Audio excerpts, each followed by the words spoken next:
اپنے حق کے لیے لڑو، چاہے تمہارے سامنے وقت کا فرعون ہی کیوں نہ ہو۔ ہم نے اخلاق کے شیشے میں لہو پیش کیا، پھر بھی جو لوگ منافق تھے وہ منافق ہی رہے۔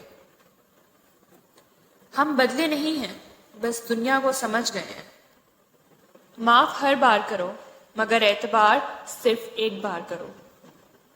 خاموش کر کے پوچھتے ہیں خاموش کیوں ہو؟ اچھا بن کر بھی دیکھا ہے لوگ برا ہی کہتے۔ کہنے والے کا کیا جاتا ہے، کمال تو سہنے والے کرتے ہیں۔ ہر مسکرانے والا شخص خوش نہیں ہوتا ہے۔ دکھ تو تب ہوتا ہے جب ہماری نیت صاف ہو اور اگلا ہمیں غلط سمجھے۔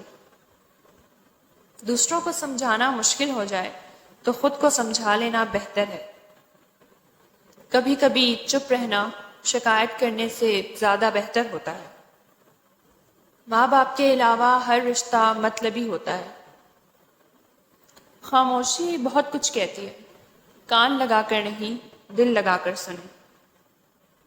بس تربیت کا فرق ہوتا ہے، ورنہ جو سن سکتا ہے وہ سنا بھی سکتا ہے۔ زبردستی کی نزدیکیوں سے سکون کی دوریاں بہتر ہیں۔ ختم ہو گئے ان لوگوں سے بھی رشتے جن سے مل کر لگتا تھا یہ ہمیشہ ساتھ نبھائیں گے۔ سب اپنے لگتے ہیں لیکن صرف باتوں سے۔ ہر چیز قیمتی ہوتی ہے، ملنے سے پہلے اور کھو جانے کے بعد۔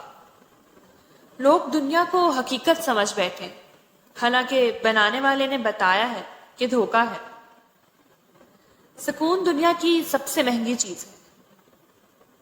خاموشی اسی کی محسوس ہوتی ہے جس کا بولنا اچھا لگتا ہو۔ کچھ لوگوں سے ناراض ہو کر بھی انہی کی فکر ہوتی ہے۔ تماشا یہ بھی ہے کہ تماشائی اپنے ہیں۔ جب دل دکھتے ہیں تو زبانیں خود ہی بند ہو جاتی ہیں۔ بے وجہ خوش رہا کریں، وجہ اکثر مہنگی پڑتی ہے۔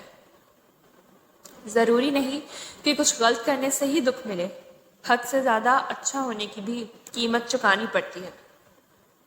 الفاظ سانس بند کرنے کی طاقت رکھتے ہیں۔ مسئلہ یہ بھی تو ہے دنیا کا، کوئی اچھا ہے تو کیوں اچھا ہے؟ غلطیاں بے شک کریں لیکن کسی کے ساتھ غلط نہ کریں۔ انسان سب کچھ بھول جاتا ہے لیکن اپنی بے قدری کبھی نہیں بھولتا۔ چپ کر کے سہتے رہو تو اچھے ہو، بول پڑو تو آپ سے برا کوئی نہیں۔